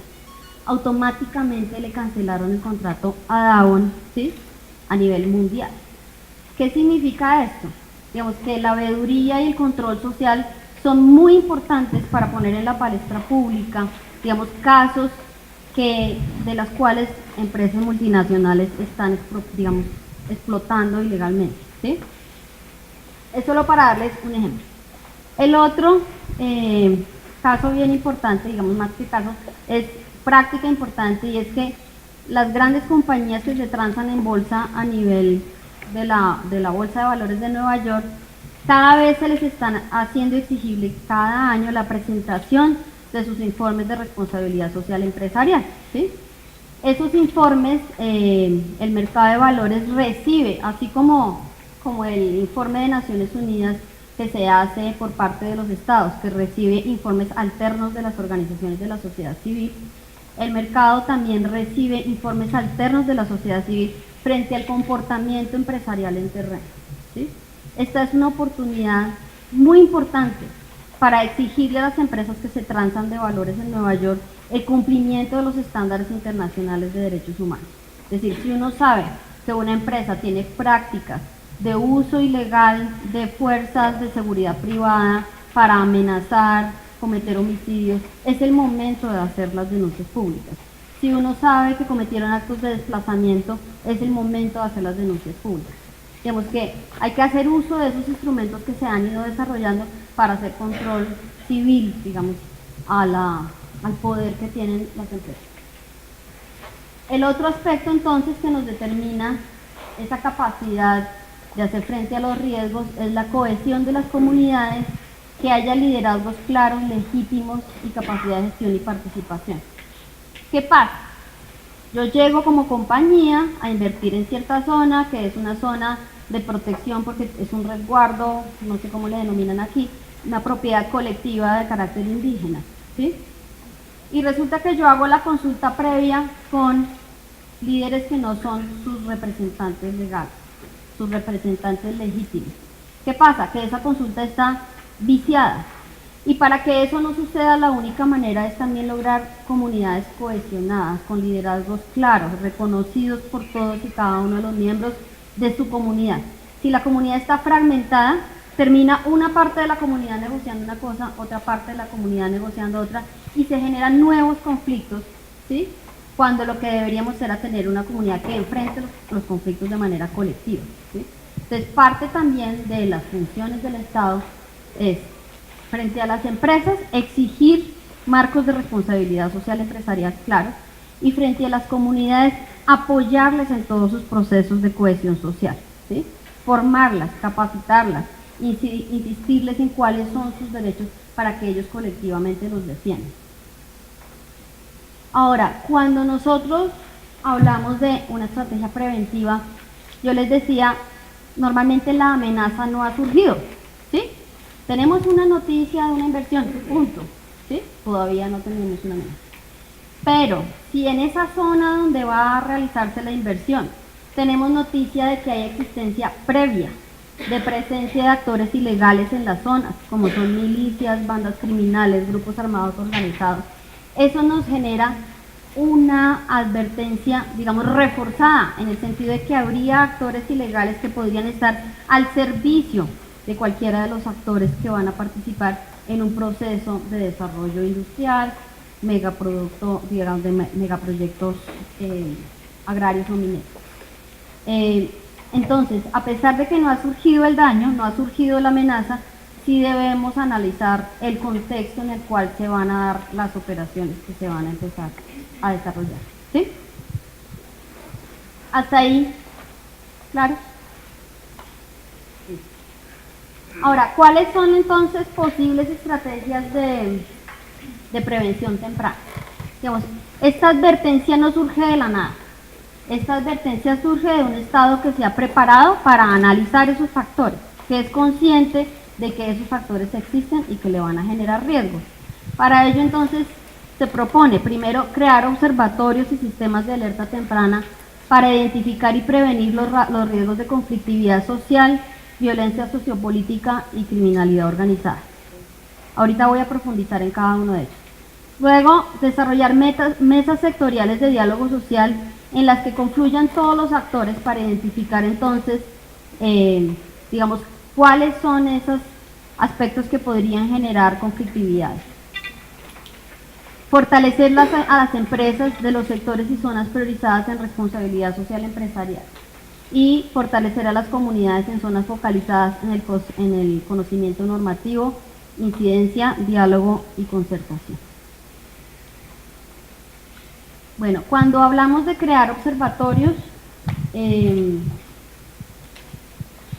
un observatorio no es más que una recolección y análisis de información que sirva para la toma de decisiones de política pública, ¿sí?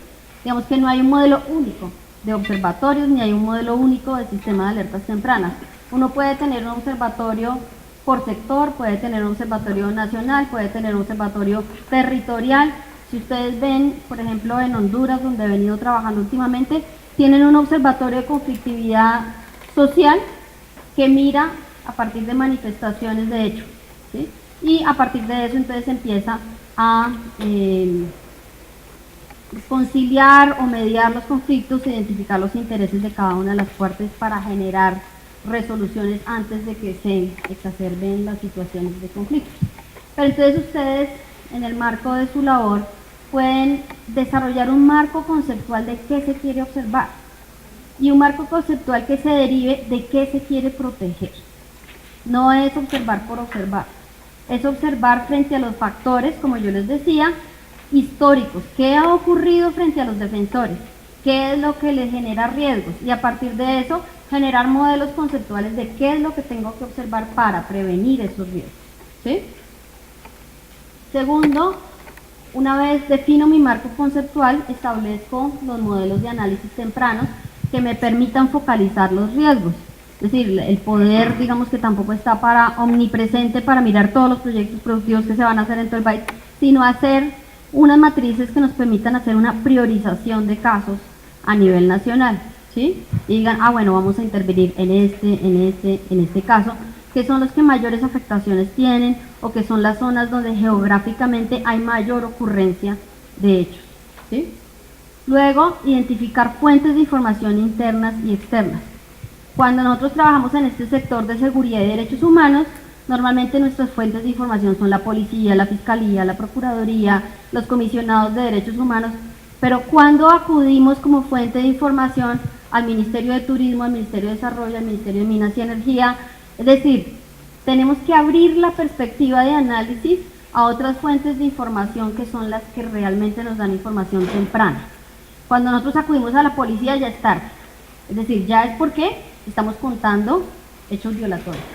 Si nosotros queremos advertir tempranamente, nuestra apertura, digamos, como observatorio a fuentes de información, pues aquí se las pongo: Secretarías de Gobernación, Medio Ambiente, Recursos Naturales, Ministerio de Energía, Desarrollo Agrario, Territorial, Turismo, todos aquellos que me generan políticas públicas de desarrollo que posteriormente podrían generar conflictividad social. ¿Sí? ¿Cómo funciona, digamos, un sistema de alertas tempranas? Primero hacemos focalización y monitoreo permanente de los factores generadores de riesgo asociados a esa conflictividad. Luego elaboramos advertencias tempranas, como les estoy diciendo aquí, no son alertas, advertencias tempranas, e informes coyunturales y estructurales.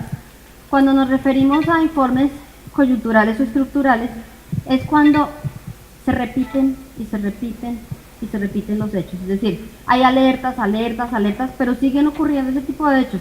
Entonces, a mí no me queda más, digamos, yo no puedo seguir diciendo: señores policía, protejan; señores mecanismo, protejan. ¿Qué medidas puedo adoptar de carácter estructural para evitar que ese tipo de riesgos se sigan presentando en el país? ¿Sí?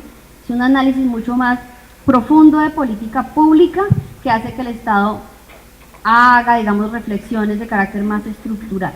¿Sí? Y pues lo que no se mide no existe.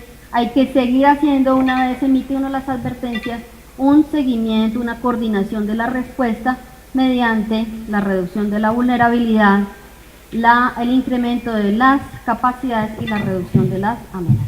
¿Sí? Sí.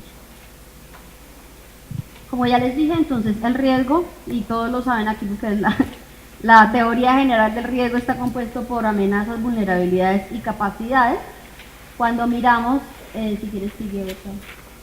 Cuando miramos los factores de riesgo, las vulnerabilidades y las capacidades las debemos mirar asociadas al territorio, asociadas al contexto, asociadas a las capacidades sociales e institucionales. Como ya les dije, está la comunidad lo suficientemente fortalecida para resistir, está el Estado con la capacidad de garantizar esa prevención, de garantizar los derechos, cuáles son esas vulnerabilidades que tiene la población.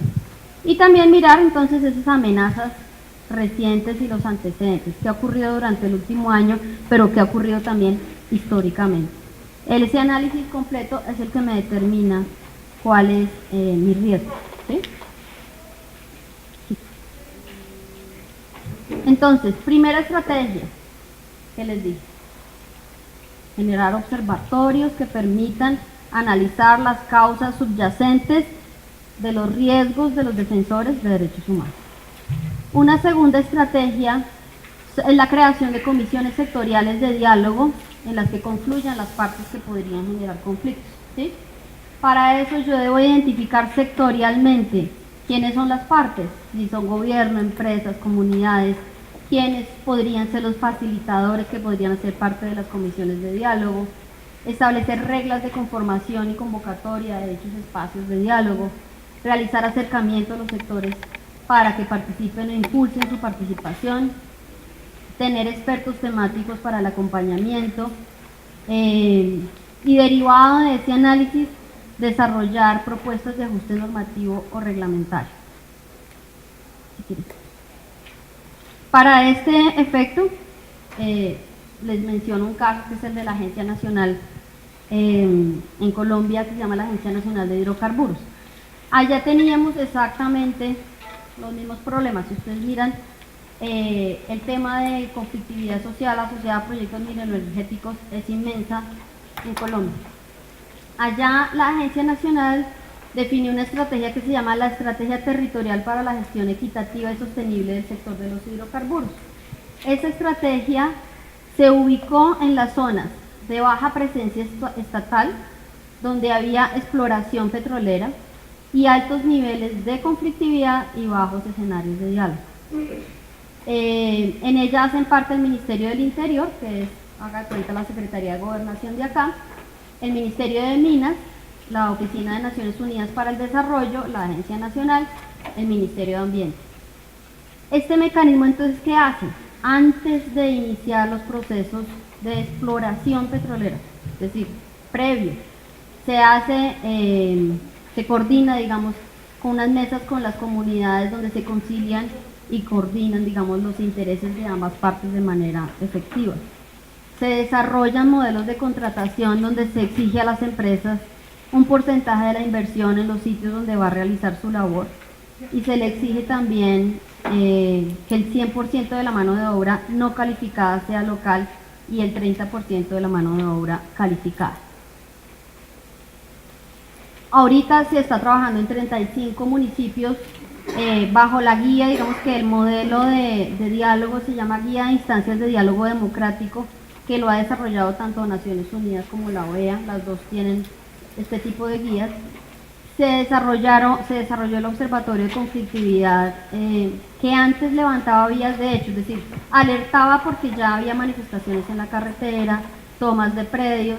Ahora lograron, digamos, que con enlaces territoriales se haya reducido las vías de hecho. Si quieres pasa a la siguiente. De 116 alertas tempranas atendidas por la agencia, se evitó el 83% de las vías de hecho. Si uno dice, las vías de, digamos, cuando una comunidad llega a la vía de hecho, eso es cuando es más susceptible a que sucedan hechos violatorios a los derechos humanos, ¿sí? Al control, de manifestaciones públicas por parte de la policía antimotines, las detenciones arbitrarias, los mismos asesinatos se dan normalmente en un escalonamiento de la conflictividad social que ha llegado a su punto más álgido, ¿sí? Entonces, si uno logra desde el Estado generar estrategias para disminuir el nivel de la conflictividad mediante una resolución preliminar, digamos, de los conflictos y acuerdos entre las partes, pues está generando realmente una acción preventiva. Al prevenir un promedio de 580 días de bloqueos, el descenso en los conflictos condujo a salvar 100.000 millones de pesos de producción petrolera en el país. ¿Qué significa esto? Que esto es rentable tanto para la sociedad civil como para el Estado, como para las mismas empresas que están involucradas. Digamos que no hay mayor miedo de una empresa que el bloqueo social, lo que le denominan ellos el bloqueo social, ¿sí? Pero si ellos previamente han acordado con las comunidades sus estándares de comportamiento, sus estándares de relacionamiento, mecanismos de veeduría y control, pues vamos a evitar muchos conflictos. O suspender finalmente un proyecto cuando ambientalmente no sea viable y las comunidades no estén de acuerdo con él. La tercera estrategia que tiene que ver con el fortalecimiento de las empresas en prácticas de debida diligencia, pues tiene que ver con los estándares de Naciones Unidas de Derechos Humanos y Empresa. Aquí en México opera el Pacto Global, que es una oficina de Naciones Unidas dedicada a trabajar los estándares de derechos humanos y empresa. Normalmente está aliada con la Oficina del Alto Comisionado de Naciones Unidas o con el PNUD. Y básicamente, ¿qué hace ese pacto global? Define 10 principios básicos de comportamiento empresarial relacionados con el respeto a las libertades sindicales, la eliminación del trabajo infantil, el comportamiento en zonas de conflicto, digamos, en el uso adecuado de la fuerza y de la seguridad en las zonas de operaciones, fija normas de respeto ambiental y normas de relacionamiento comunitario. A esos estándares las empresas se inscriben de manera voluntaria, se adscriben. Pero como yo les decía, a pesar de ser voluntario, ya está siendo exigido por los inversionistas internacionales. Es decir, empresa que no se adhiera a los estándares internacionales de responsabilidad social difícilmente podrá transar acciones en Nueva York. Lo segundo es el impulso a los principios de derechos humanos y empresa de la Oficina del Alto Comisionado de Naciones Unidas, o finalmente a los principios voluntarios para el sector minero energético de la OCDE. Es decir, no estamos partiendo de cero. En este tema hay muchas prácticas internacionales referentes del cual podemos adoptar, digamos, esos estándares para aplicarlos en la exigibilidad de derechos por parte de las comunidades locales. Y finalmente, pues impulsar y divulgar buenas prácticas y reportes de responsabilidad social empresarial. Mucha gente dirá, uy, pero ¿qué obligación tiene el Estado de formar a las empresas? ¿Qué obligación tiene el Estado de relacionarse con las empresas? ¿Sí? Y si ustedes ven dentro de las obligaciones del Estado en materia de prevención, la segunda es la promoción de los derechos humanos y una cultura de derechos humanos, no solo entre sus funcionarios, sino entre toda la colectividad que está bajo su amparo. Es decir, es una obligación del Estado promover estos estándares internacionales. ¿Sí?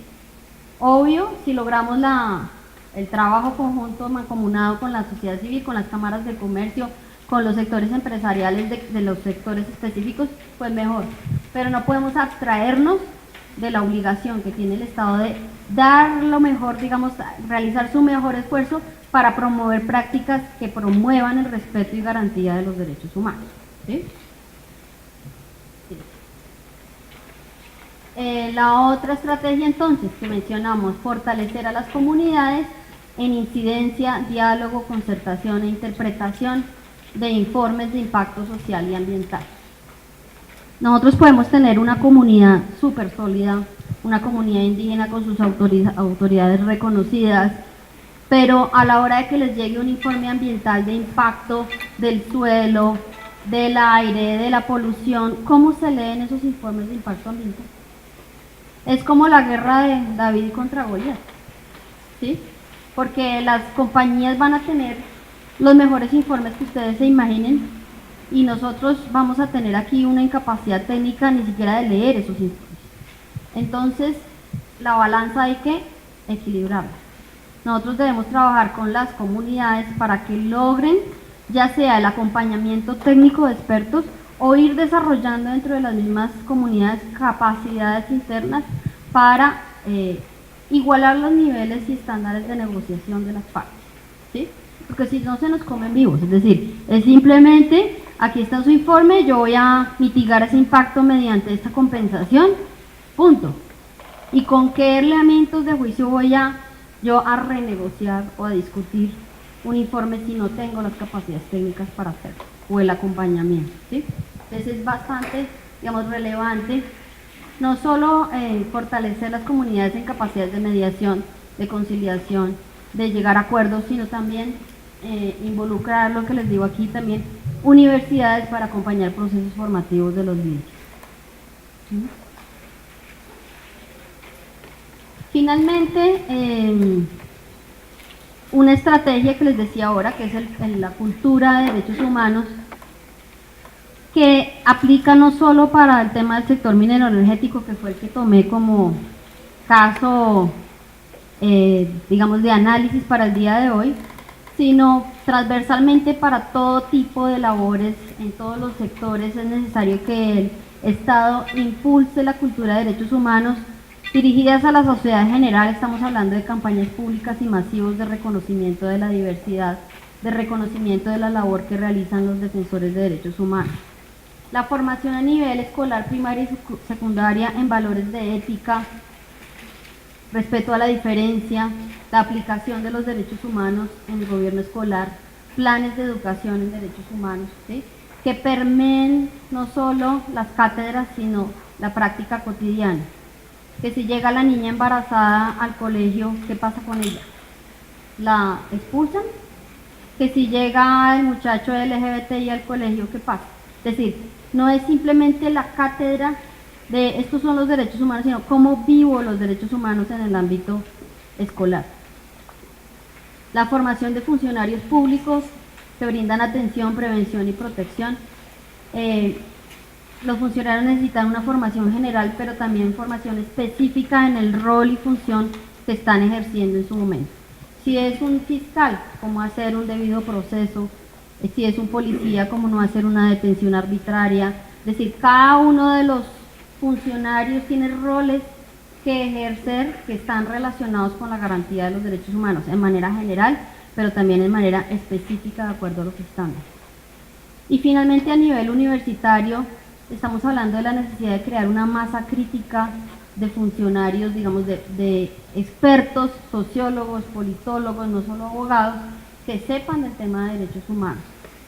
Para eso hay que impulsar diplomados, posgrados, concursos que fomenten la cultura de derechos humanos a nivel nacional.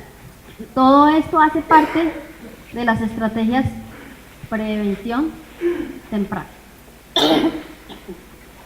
Yo creo que ahí acabé. Ah, no. Si nosotros hacemos todo esto, ¿qué deberíamos alcanzar? Digamos, deberíamos lograr proyectos técnicos ajustados a las normas. Deberíamos lograr que las empresas y los proyectos, además, que formule el mismo Estado, estén técnicamente adecuados, que cumplan normas ambientales, concertados con las comunidades. Deberíamos lograr una reducción de impactos ambientales y sociales, una mejora en los procesos de compensación y satisfacción, una suspensión de proyectos, definitiva de proyectos que generen daños irremediables. Deberíamos fortalecer la cohesión social, consolidar redes, mejorar las capacidades técnicas y un fortalecimiento de la participación comunitaria en los aspectos que les afectan. Y finalmente, deberíamos conducir a mejoras normativas, capacidad de supervisión y sanción de acciones ilegales, protección de áreas ambientales, generación de espacios de diálogo, mediación de conflictos y regulación de la propiedad. Este último punto de regulación de la propiedad es bien importante, no solo porque es un derecho fundamental, sino también porque la falta de regulación de la propiedad es la que conduce a la expropiación ilegal de predios. Si yo no tengo la titularidad de mi predio, pues fácilmente me amenazan, salgo y hacen una compra ficticia, ¿sí? Porque no hay un historial, digamos, del predio, ¿sí? Digamos que esa es una de las grandes fallas que ha incurrido en los estados, por lo menos en Colombia. Tenemos grandes extensiones de tierra donde tenemos ocupantes de hecho, pero no ocupantes de derecho, no tenemos todavía la titularidad de los predios, y esa es la gente que ha sido sujeta a desplazamiento forzado, principalmente.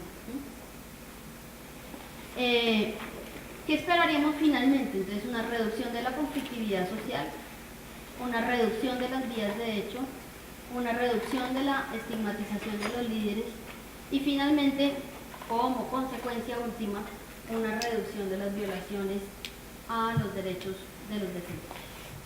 Básicamente, eso. Bueno, sí, gracias.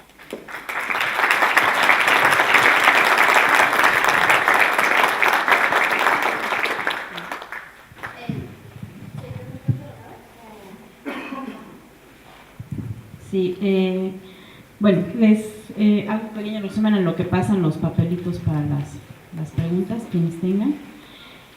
Pues creo que Lucía nos ha planteado los grandes retos que tenemos, no solo desde el mecanismo y de las instituciones públicas, sino hay un gran reto por parte también de la sociedad civil, organizada y no organizada.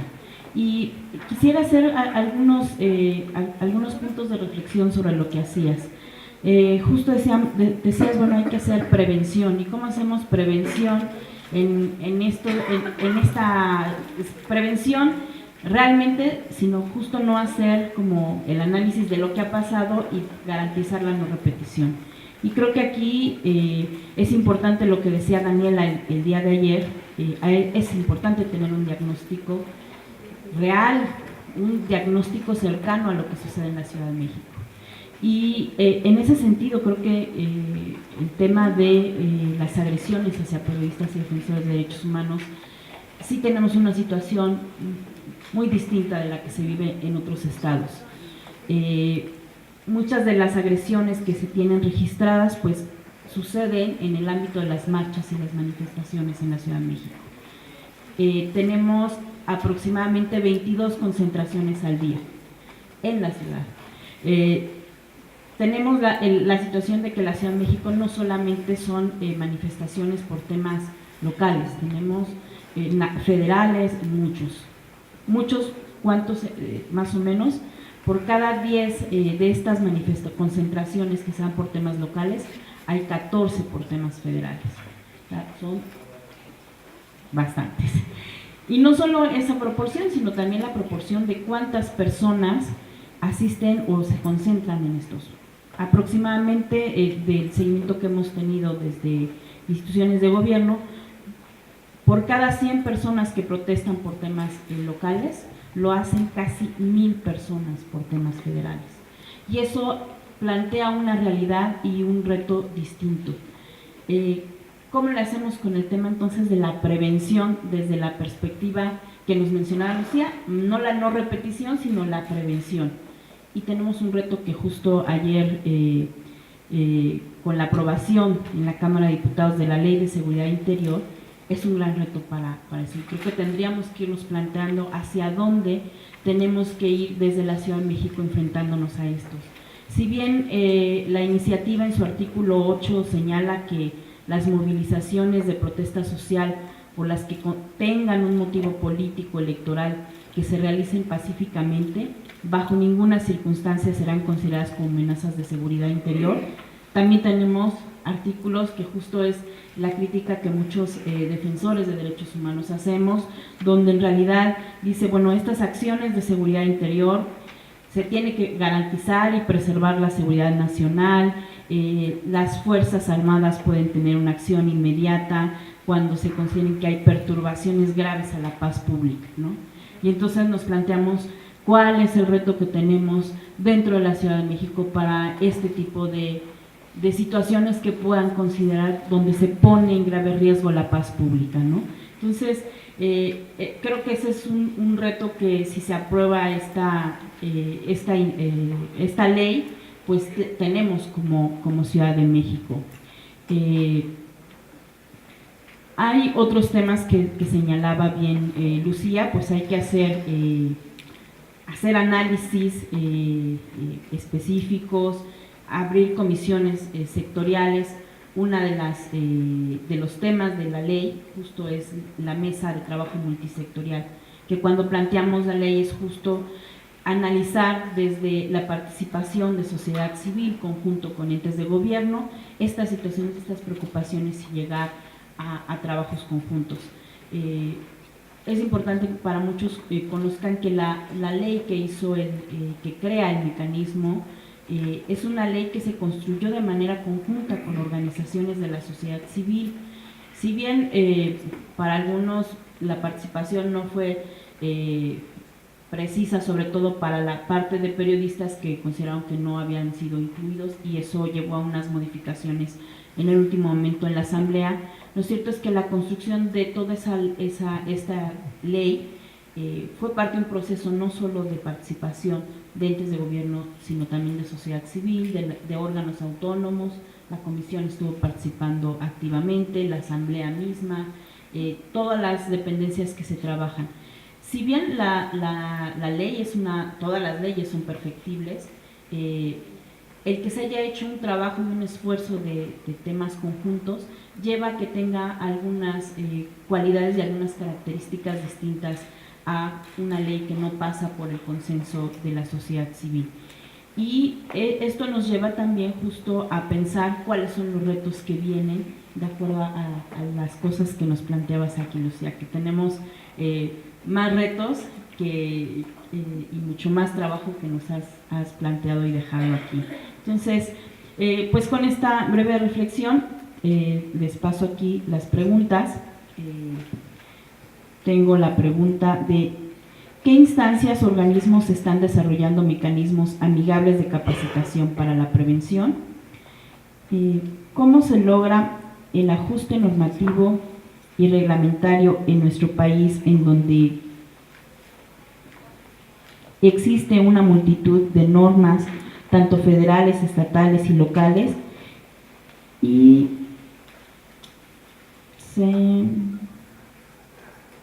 se propone otro tema, las autoridades de los estados, ¿sí? En otro tema, por los puntos fundamentales, se debe tener un lenguaje incluyente para la aplicación de políticas públicas. No se habla de niños, sino de niños ciegos, sino niños con discapacidad visual. ¿Cómo prevenir si la Procuración de Justicia no hace su trabajo y la impunidad garantiza la repetición. Cuando la acción no se detecta y cuando se ve ya se está realizando, ¿qué hacer? Así que cuando ya está hecho, ahora sí que ¿qué hacer? Considero que falta un criterio más riguroso para determinar a quién se protege. Hay líderes sindicales que amasan fortunas a costa de la lucha de los derechos laborales, o reporteros que colaboran con grupos criminales. Pero son humanos y por eso tienen derechos.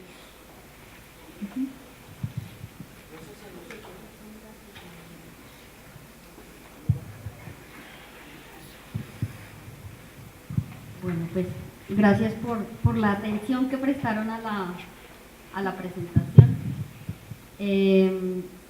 Antes de entrar a cada una de las preguntas, yo quisiera decir que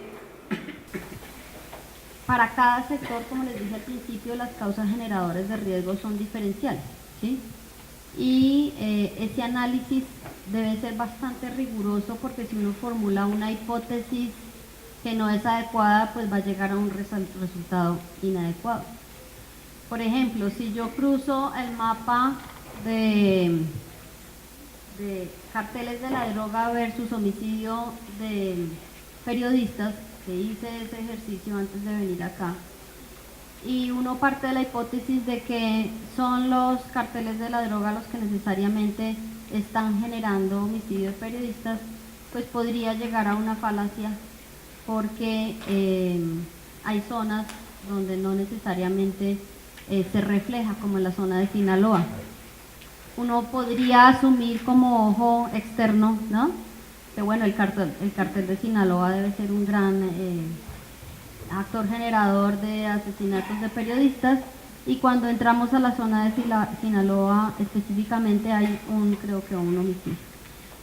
Entonces el análisis de los casos debe ser bastante riguroso para poder generar hipótesis que nos permitan entrar a analizar los factores generadores de riesgo, para no llegar, como dicen, a encontrar el calor en las sábanas y no en el cuerpo que está enfermo, ¿sí?